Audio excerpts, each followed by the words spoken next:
How's it going, everybody? Thank you for joining me today. My name is Zachary Perez, and my topic today has to do with the lack of education and how it potentially causes us to eat a poor diet and have bad eating habits. The reason why I was drawn to this topic was basically because, growing up, I wasn't aware of what I was putting into my body, and I think that as I just walk around and as I'm mobile through society, I think other people kind of have the same issue as well. Um, and it's key to understand what you're putting into your body to better yourself. So, to start with, I think it's important that we define a balanced diet. It's basically a diet that contains an adequate amount of all the necessary nutrients required for healthy growth and activity.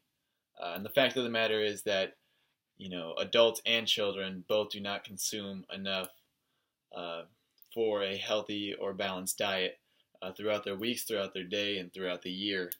And I think a lot of that has to do with the fact that health and diet education isn't really prioritized, and that contributes to these poor eating decisions and habits that ultimately lead to the issues of obesity and diseases like type 2 diabetes. So we'll start with the fact of initial education. Obesity is a complex health problem that affects more than one third of school age youth as of now. Um, and I think a lot of that has to do with the idea that school wellness programs are not prioritizing what they're teaching the kids, or they're not teaching them any good health habits. In a survey conducted of 46 schools, you know, most school districts fail to provide a strong and specific language to their students about the benefits of eating a healthy diet and eating vegetables and eating fruits.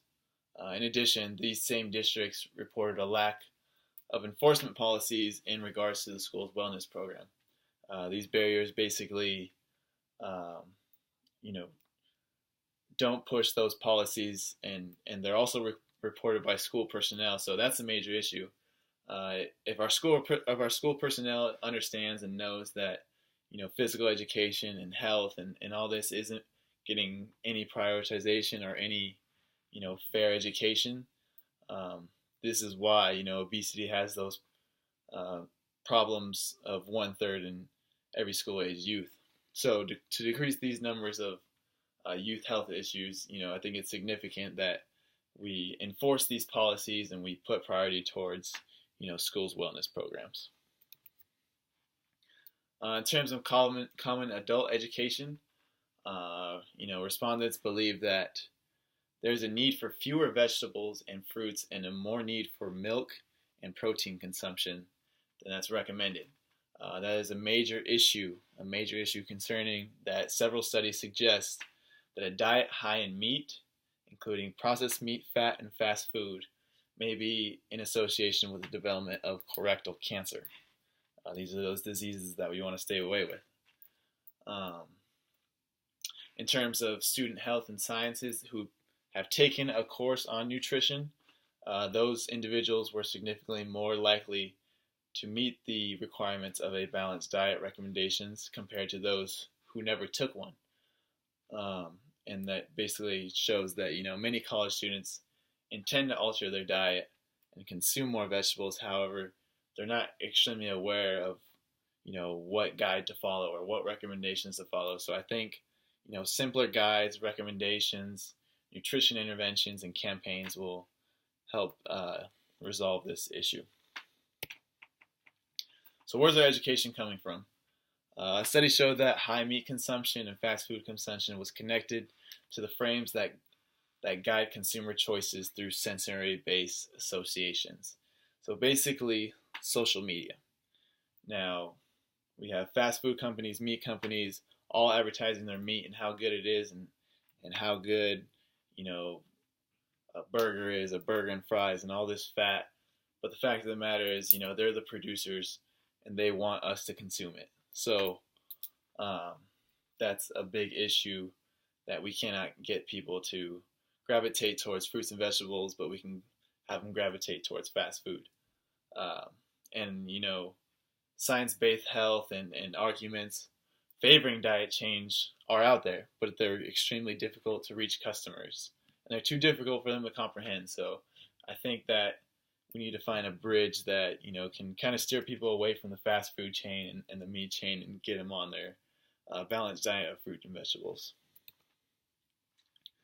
So from a young age, we understand that health isn't prioritized. We understand that if we desire, dietary change, we need to get the proper education. And I think the way I can utilize this information is just implementing it in my, lessons or any classes that don't require the lessons. I can reach students via email, and if they want to better themselves in any way, I can shoot them links, I can shoot them articles of anything that I find interesting moving forward. So I'm out for my good, the health of myself and the health of others as well. In terms of future research, I think some should be done to understand an effective way to communicate healthy eating in both inside and outside school curriculums. As we talked before, that has been an issue. And in addition, find a way to measure, daily performance based on those who eat those well-balanced diets. Overall, I think we need to promote healthful school environments and health in primary, secondary, and post-secondary education to help people understand what they're putting into their bodies. This will ensure that they have the education to stay healthy and disease-free for not only themselves, but for generations to come. So thank you guys for listening. I hope this sends a great message to you, and we can all benefit from healthy eating and healthy diets.